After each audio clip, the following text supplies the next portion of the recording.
All right. Ooh, I will tell you masks are a little tricky with earrings on, so just bear with me here. Okay. Just have a couple of items at the top. Okay, learned my lesson on earrings. All right, today the president will deliver remarks to mark 50 million shots that have been administered since he entered office. In his remarks, he will provide an update on the strong progress we've made across our pandemic response to date. He will commend the COVID response team's extraordinary whole-of-government effort to get shots in the arms of Americans, as well as the work of so many Americans who have stepped up to the plate in this moment. He will also remind Americans that now is not the time to let our guards down, especially in the face of new variants.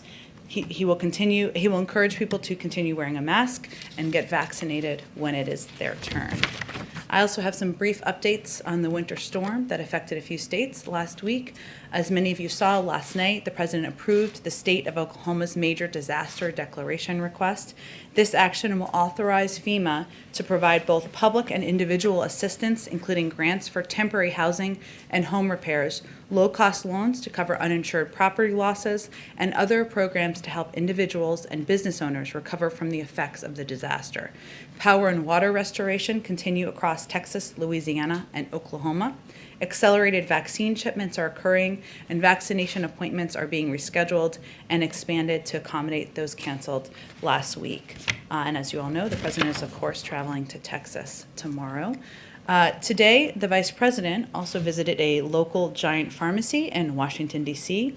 that is participating in the administration's federal retail pharmacy program. The program is increasing access to COVID-19 vaccines across the country. The Biden-Harris administration is committed to ensuring Americans have access to vaccine in their own communities, including at local pharmacies. And last week alone, the administration doubled our allocation to pharmacies to over 2 million doses across 7,000 pharmacies. With that, Darlene, why don't you kick it off?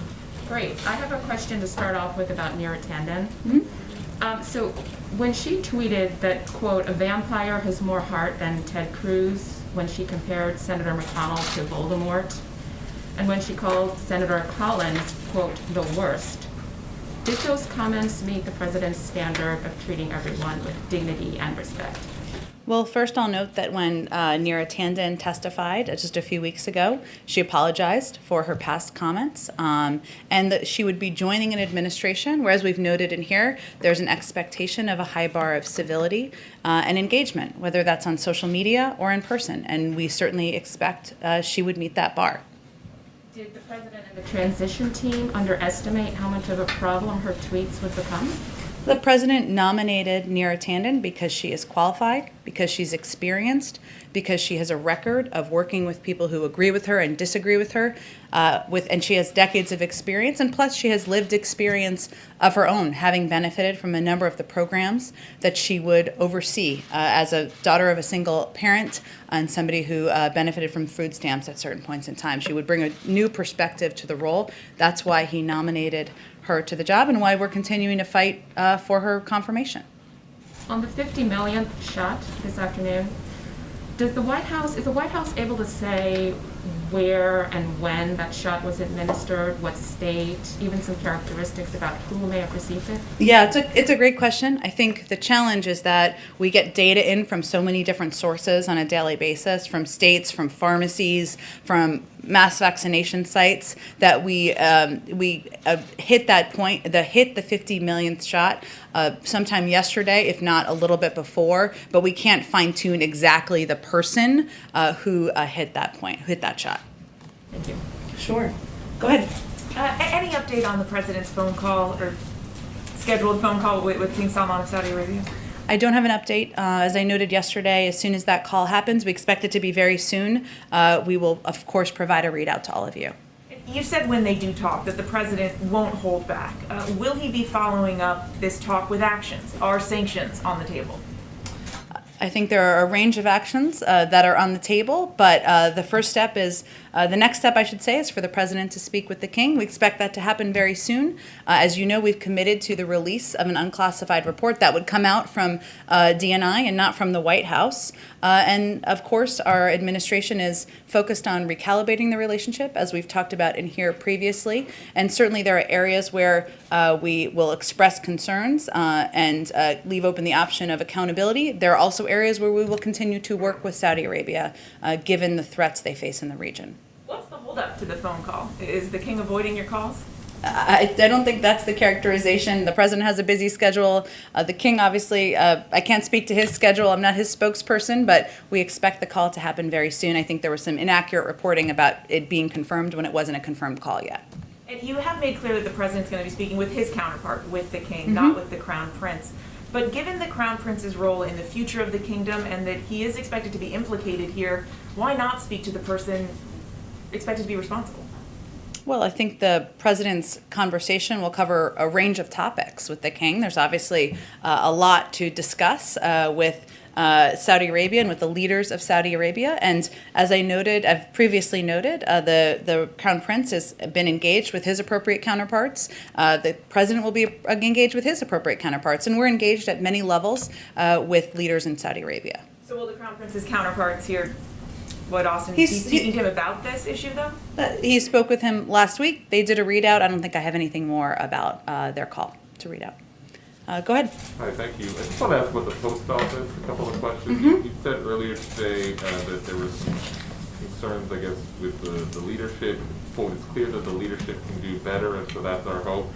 Can you clarify whether you want to change in the Postmaster General now that you've named new members to the board? And secondly, they've announced the purchase of a new fleet. The president, of course, announced on January 27th a study pursued aiming at electrifying the government fleet, including the post office. Only 10% of the fleet they've announced they're buying will be electric. Do you plan to change that order or see changes to it at all? Sure. The second question, I'll have to follow up on more specifics on it. That is certainly something the president's committed to. I don't have an update on it, but I can venture to get one for you. On the first question, some people may not be following this as closely as you and I have, so let me just give a little more context. Of course, the president is committed to the Postal Service's success, which is why yesterday he nominated 3 extremely qualified individuals to fill the empty spots on the Board of Governors, Anton Hajar, Amber McReynolds, and Ron Stroman.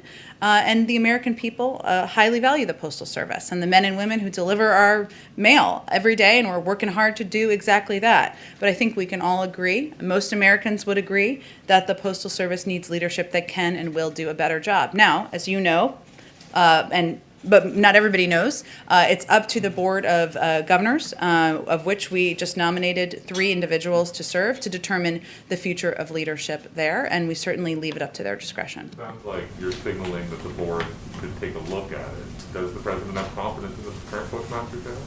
I think the president is certainly familiar with the process. He believes the leadership can do better, and we're eager to have the Board of Governors in place. A slightly separate subject. You may have seen that GameStop is spiking again, as are similar stocks, or stonks, dare I call them. Do you have views on whether the SEC or the administration, the Treasury Secretary, will weigh in if we continue to see these sort of meme stocks fluctuating and spiking like this? Well, as you know, the SEC has oversight, I should say, and certainly has been watching it closely, monitoring it closely. The Treasury Secretary also convened a meeting just a few weeks ago, but I would certainly send you to them on what their plans are for monitoring engagement or speaking to it. There's been no update since that meeting? I would send you directly to them to give any update on their progress and how they're monitoring it. Sure, go ahead. The president's going to Texas tomorrow. He's obviously going to show empathy for the victims of the storm. Does he have a message for the leadership in Texas on how to better prepare for winter storms? And what can the federal government do to kind of coerce private industry there to better prepare? Well, let me first say that he'll be traveling for most of the day with the governor, and they'll be surveying the damage, and I'm sure he'll be getting an update and briefings from him directly. The president doesn't view the crisis and the millions of people who have been impacted by it as a Democratic or Republican issue. He views it as an issue where he's eager to get relief, to tap into all the resources in the federal government to make sure the people of Texas know we're thinking about them, we're fighting for them, and we're going to continue working on this as they're recovering. There's plenty of time to have a policy discussion about better weatherization, better preparations, and I'm sure that's one that will be had. But right now, we're focused on getting relief to the people in the state, getting updated briefings, tapping into all of the levers of federal government. There's a lot of hearings on the Hill about how the Capitol Police responded, or prior to the January 6th events. Mike Pence and his family were there that day.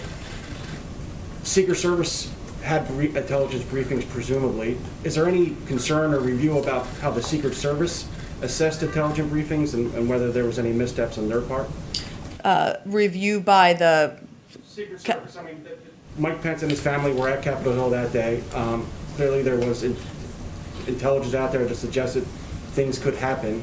And curious to whether there's been any review by the Secret Service or ordered about the Secret Service actions that day. And how they handle it. I'd encourage you to reach out to the leadership of the Secret Service to get a further comment on it.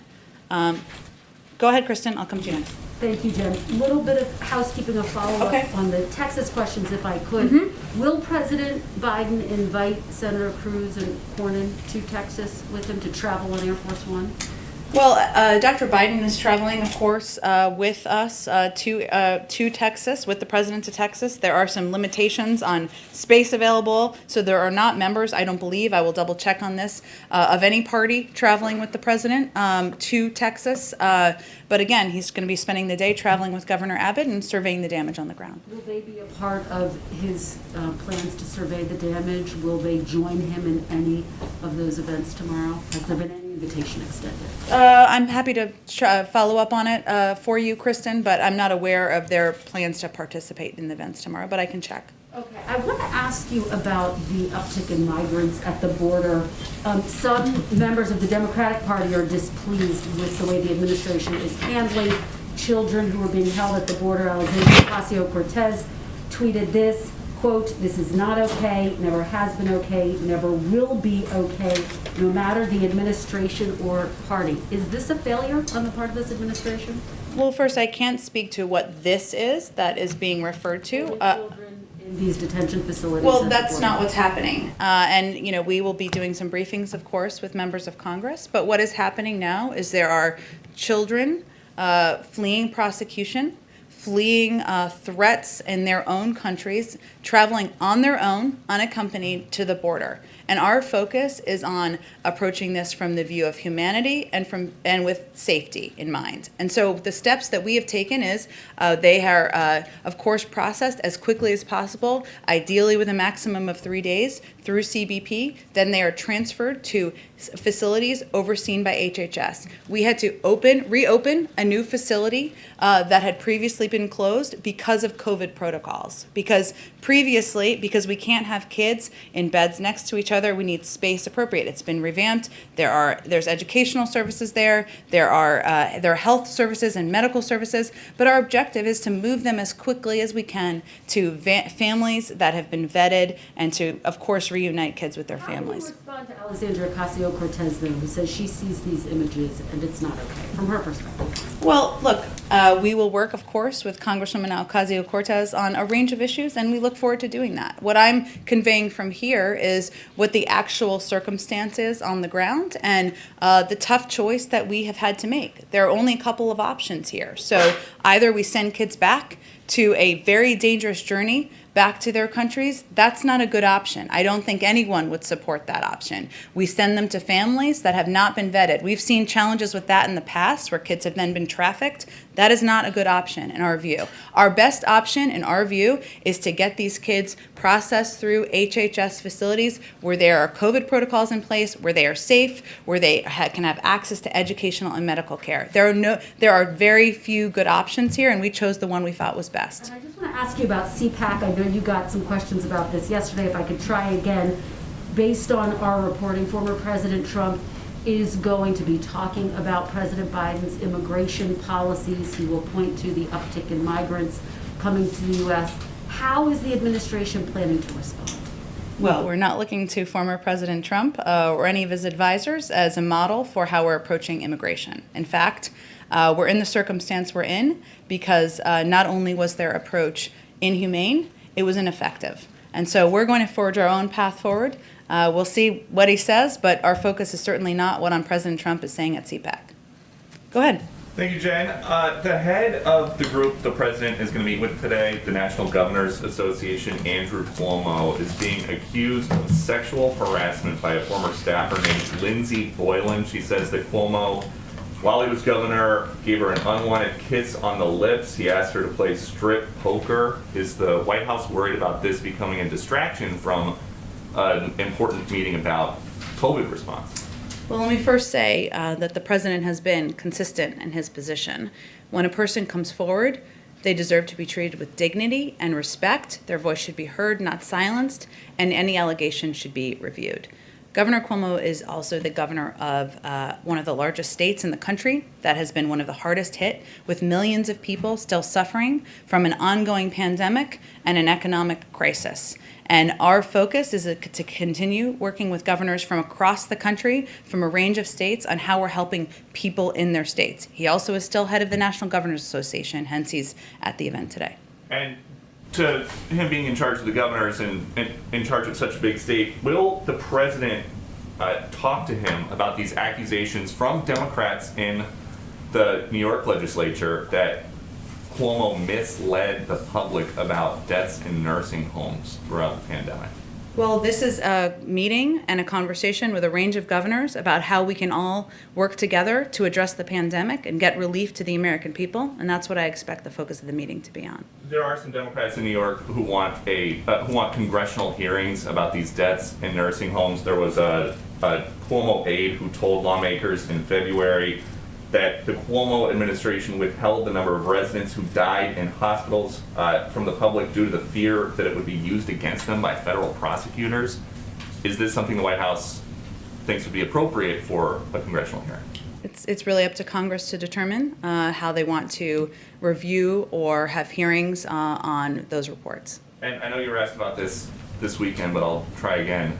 Does President Biden still think Andrew Cuomo is the gold standard for COVID leadership and that he's doing a hell of a job, which he has said about him? Well, first of all, I think to be fair, let's put all of the comments in context, which sometimes is missing from these conversations we have in here or during interviews. At the time, which was, I believe, April of last year, the president spoke out and said positive things about a range of governors, Democrats and Republicans, who were stepping in when there was a vacuum of leadership at the federal level, when they were getting no information, when they were getting no help and no guidance from the former Trump administration. He made some positive comments about Governor Cuomo and his role in New York at the time, as he did about a range of governors. Okay, and then one more on climate change. There's been some reports about a meeting with airline CEOs next week. How important is it to the White House to reduce airline emissions as part of an overall climate agenda? I'm not actually familiar with that meeting. Do you know who it's with? Gina McCarthy and some of the airline company CEOs. I'd have to look back into it. I don't have any more details on that meeting. Thank you. I'm happy to. Go ahead. Thank you. Just want to follow up on the unaccompanied children. Is President Biden open to the creation of an ombudsman within the Health and Human Services Department? This has been proposed by Congressional Progressive Caucus Chair Pamela Jayapal. This person would be able to go in and check out the facilities, see the care that the children are receiving, and report back to Congress. Would the administration support such a role within Health and Human Services? I have actually not spoken with the president about that proposal by Congresswoman Jayapal. We have, I should note, I think someone asked this the other day, we have had cameras. The HHS has had cameras in there also to make sure people and the public, the media, are able to see the conditions in these facilities, and we'd certainly be open to supporting that in the future, but I'd have to follow up with him and our legislative team on that proposal. And that includes lawmakers obviously being able to go in and see the care of the children. We would certainly support that, sure. And, one more question. In 2018, it was discovered migrant children were being forced to take psychiatric medication without knowing the drugs they were taking, things like lithium and so on.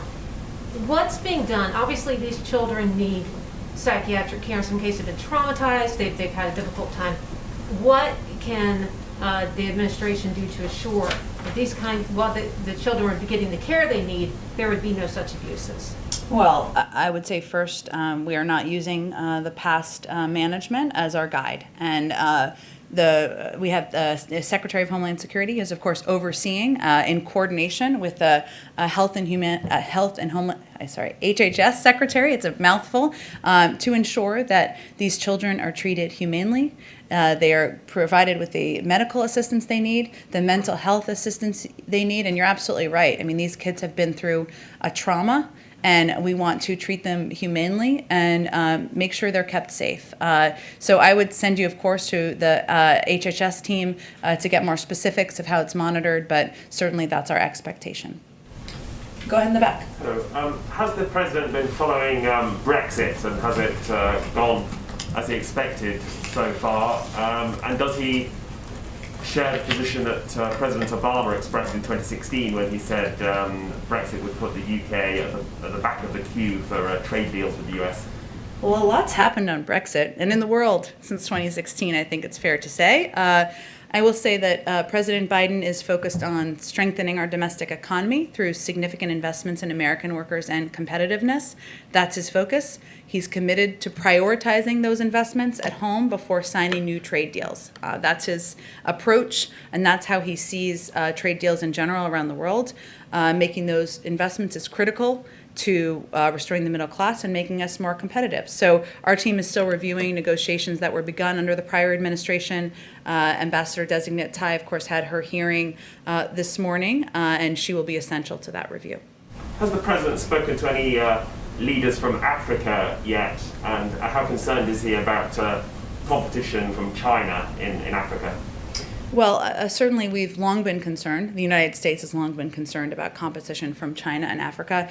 We provide readouts whenever he does calls with foreign leaders, so he has not quite made it to every foreign leader at this point in time, but I'm sure that engagement with China and the bar and the we expect to be set would be part of those many of those discussions. Go ahead. Thanks, Jen. Senate Budget Committee Chairman Bernie Sanders said this week that he's open to using reconciliation to pass the president's infrastructure package. Is the president open to that approach, and has he spoken with Bernie Sanders about it? That would require having an infrastructure package, right? To decide how it would pass? Well, let me first say that our focus is on the American Rescue Plan.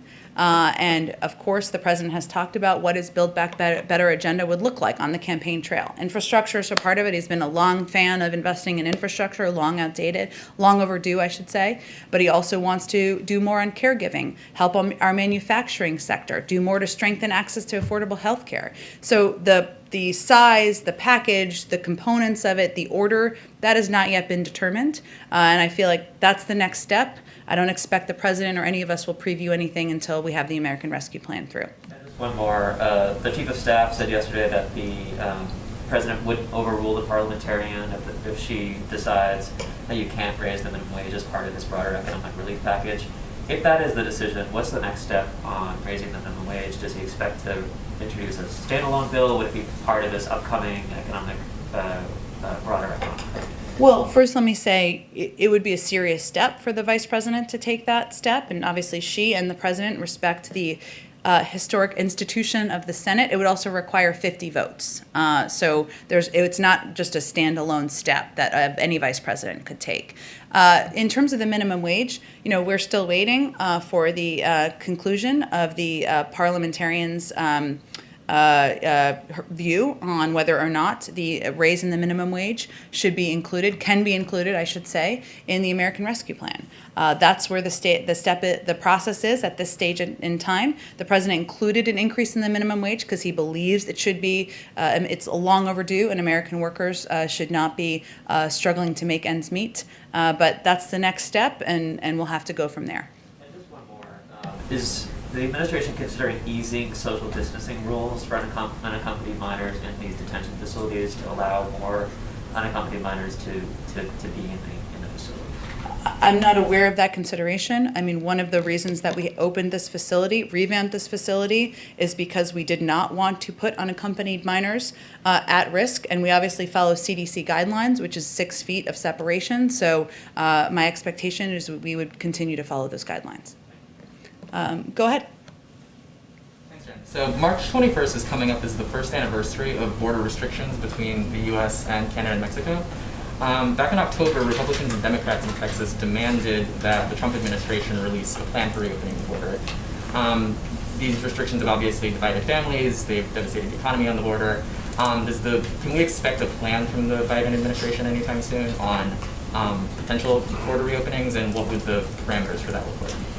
I do expect there will be more on this soon. It would likely come from the State Department, so I would send you to them for an update on the status and the timeline.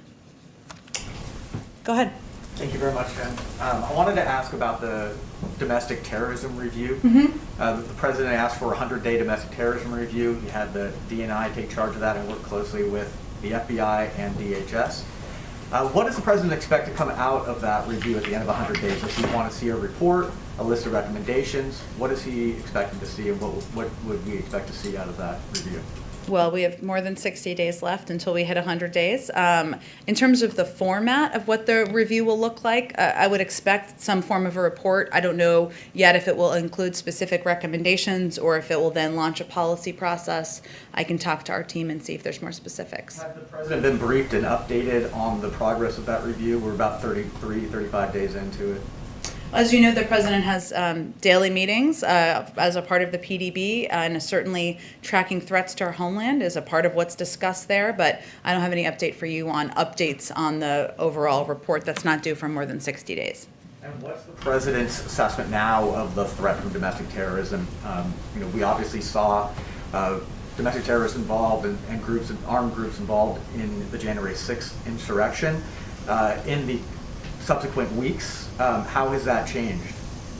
Well, the reason that he asked his national security team to do a comprehensive review was so that he wasn't looking at it, and we weren't looking at it through the prism of one event versus another event or through a political lens. So I'm not going to be able to offer for you a day-by-day or week-by-week assessment. We're going to wait for this review to conclude, and then we'll use that as guidelines for our process and our policies moving forward.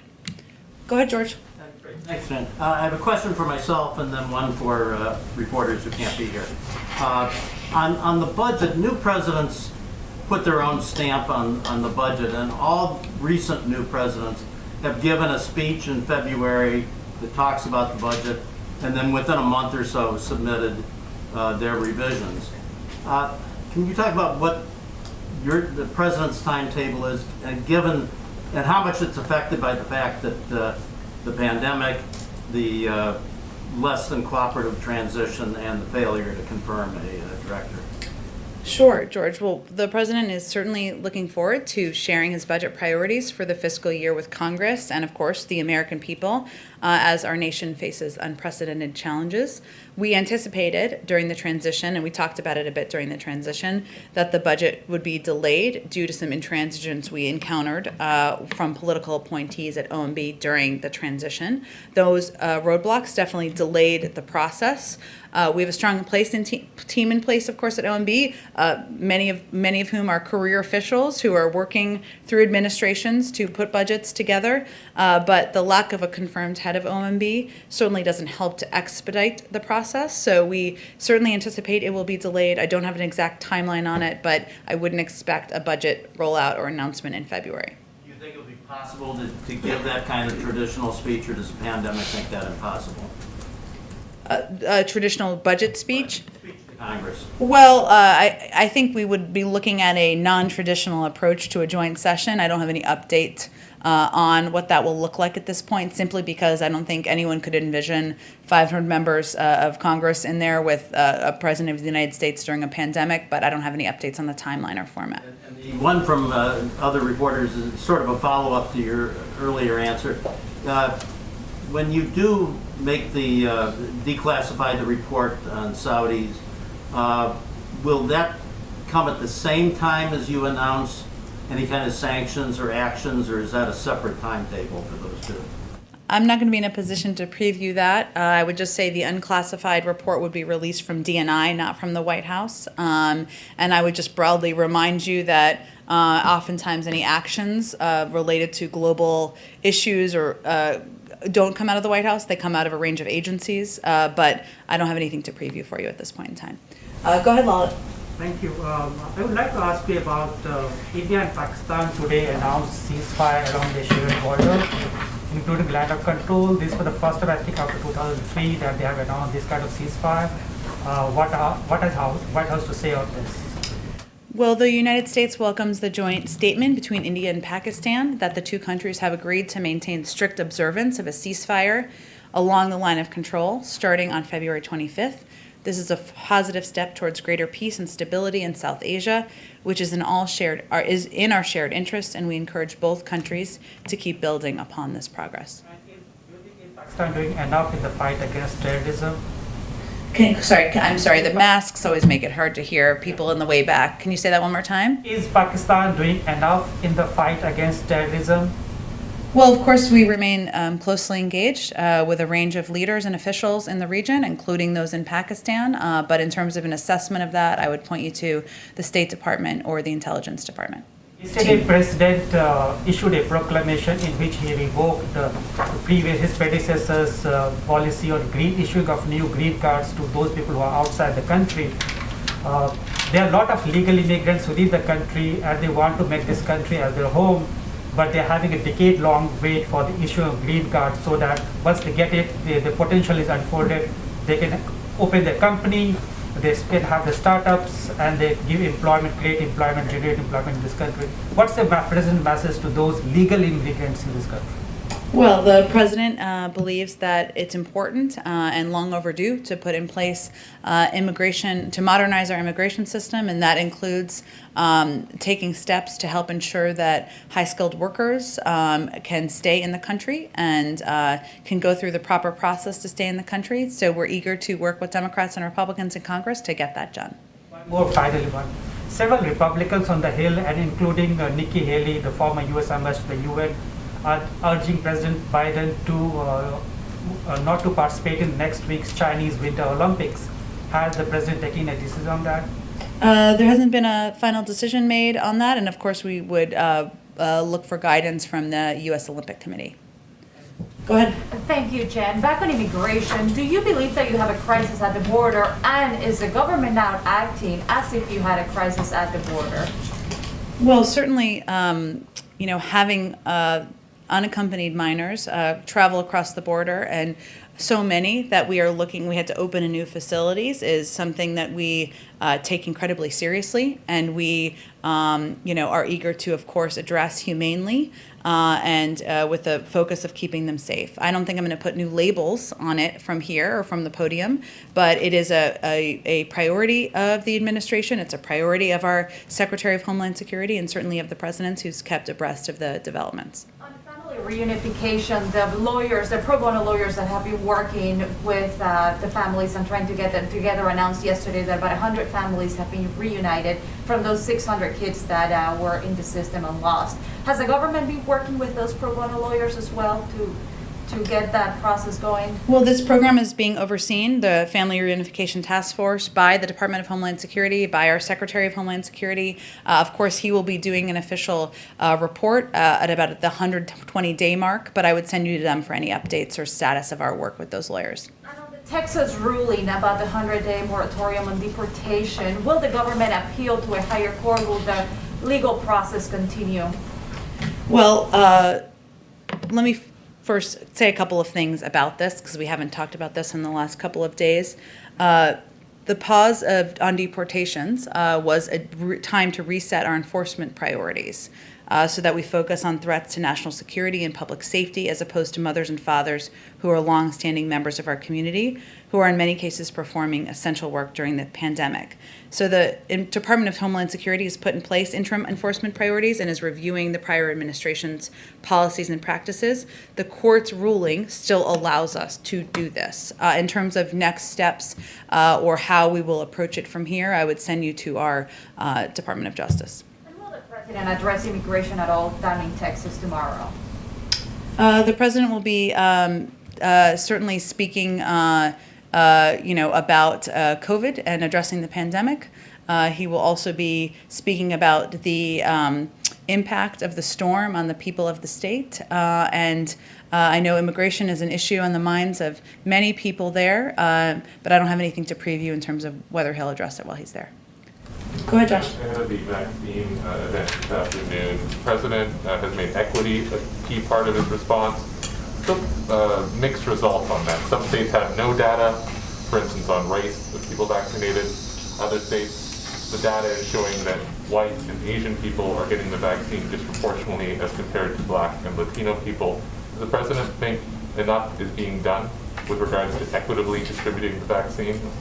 The president has always known from the day he took office, and as has the vice president, that ensuring that we equitably distribute the vaccine would be a big challenge because there was a lack of accurate data, as you referenced, because it is challenging. You have to use a number of approaches to get into communities where there is vaccine hesitancy, which is an ongoing issue that we're working to address.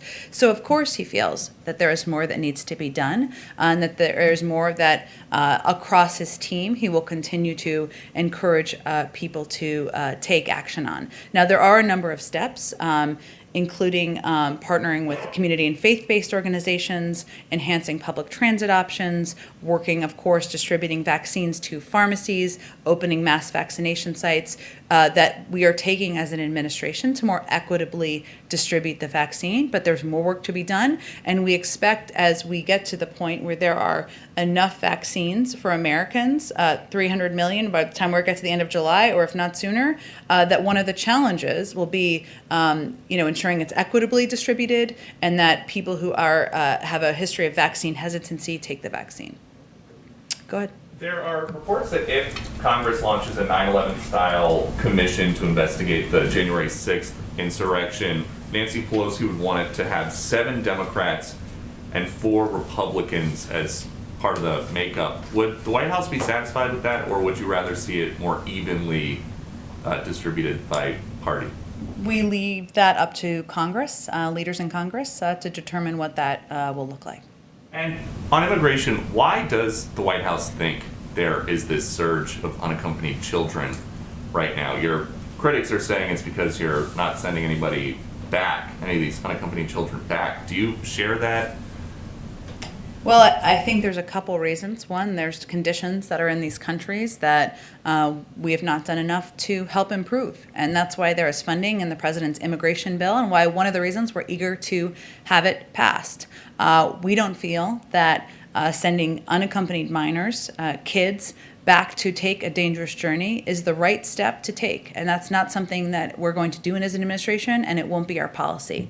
But we always need to keep communicating more effectively about how this is a dangerous time to travel. This is a dangerous time for families to come, for children to come, and we'll continue to work to do that more. And when the president had half a dozen Republican lawmakers in the Oval Office yesterday, they came out, they shared, they thought it was a good meeting, but they said the COVID-19 rescue package never came up. Why not? Well, did they raise the COVID-19 rescue package? I don't. The president says that he makes it a top priority. He talks about it with great urgency. He could have brought it up, and I'm just curious. Well, the meeting was about a supply chain executive order, something that there is a great deal of interest on and bipartisan support for. The only time the president talks about the American Rescue Plan is not in meetings in the Oval Office. He picks up his phone and calls Democrats, Republicans, and others on a regular basis. And I think he's used every opportunity he has to make the case publicly, to have those conversations. And it's probably why more than 70% of the public, including the majority of Republicans, support the plan. So that is not a signal that the president has conceded he's just going to pass the package with Democrats. Hardly. Look, I think the president's view is that this is a package that will help get the pandemic under control. It will help put people back to work. If somebody has a better idea, by all means, bring it forward. We have not seen one, This is a plan that he remains committed to, and he is hopeful that Republicans, many in Congress, will follow what their constituents want. And the American people clearly want this rescue plan passed. They clearly want money for vaccinations. They clearly want schools to reopen and funding to reopen schools, and they clearly want direct checks. So hopefully, members will listen to that, and we have plenty of time for Republicans to vote for the package. Thank you, everyone. Thanks, Jen.